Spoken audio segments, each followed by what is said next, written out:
Am revenit, doamnelor și domnilor, cu partea a doua din episodul pe urmele Elodiei. Spuneți-mi, domnule, de cât sunteți pe urmele lui Elodia? Eu sunt pe urmele Elodiei de aproximativ o lună și jumătate, domnule.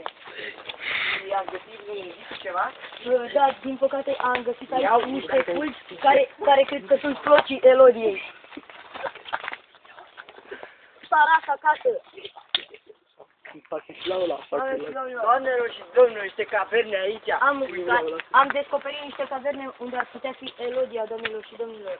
Incredibil, doamnelor și domnilor. Se vede capacul unui coșciuc, doamnelor și domnilor. Incredibil, așa ceva nemaipomenit. Vă rog, doamnelor și domnilor. Domnilor și domnilor, să rugăm poftiți mai aproape. Aici cred că au făcut sex pentru ultima dată, pentru că este cam dărâmat.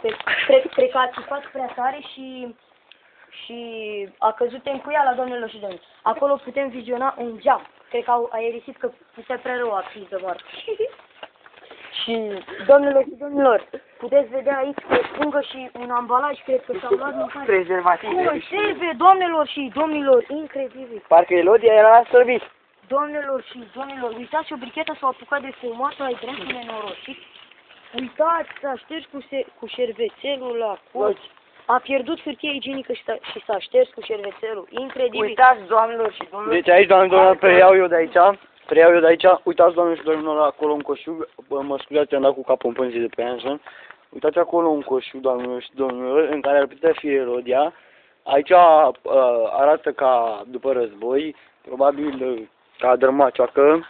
Doamnelor și domnilor, am revenit. Aici puteți viziona coconi de tarantulă, doamnelor și domnilor. Vă rugăm, mergeți. Nu putem rămâne pentru că tarantula se poate întoarce. Din 5 minute să se pută cu... Incredibil, doamnelor și domnilor. Cred că Elodia s-a dus pe apa sâmbetei. Doamnelor și domnilor, uitați, a mișcat ceva acolo. E ca un șobolan. Doamnelor și domnilor, puteți viziona candidații.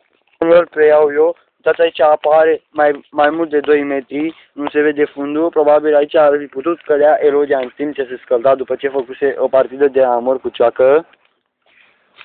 Uitați, domnilor și domnilor. Doamnelor și domnilor, extraordinar! Doamnelor și domnilor, incredibil, am revenit. Elodia a plecat, putem să urmărim, dar nu avem cum să trecem. Nu avem cum, sunt prea mari vălăriile. Domnilor, Se pare că Elodia avea puteri paranormale, supranaturale, care o fac să plutească în aer.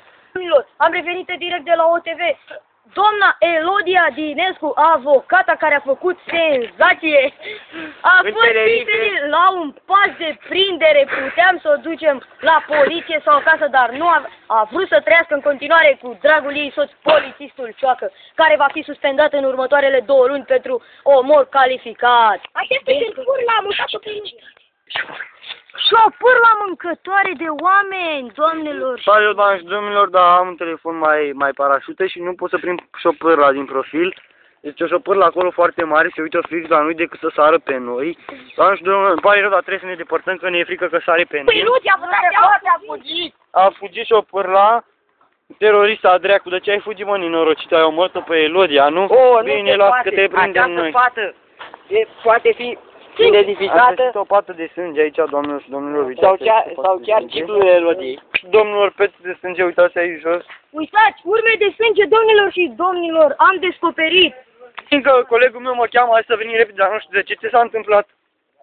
Uitați-o până la ucigaș, uitați-o cum fuge nenorocita a dracului. Ia vine o fată în coafutul zi morții. Poate sare pe noi. Dă-te vă să lângă ea că sare pe tine, fiau, dracu, una că a fugit, fugi că te-ai dat dracu. Stai nemișcat, Stai nemișcat, mă. Bă, hai să mergem.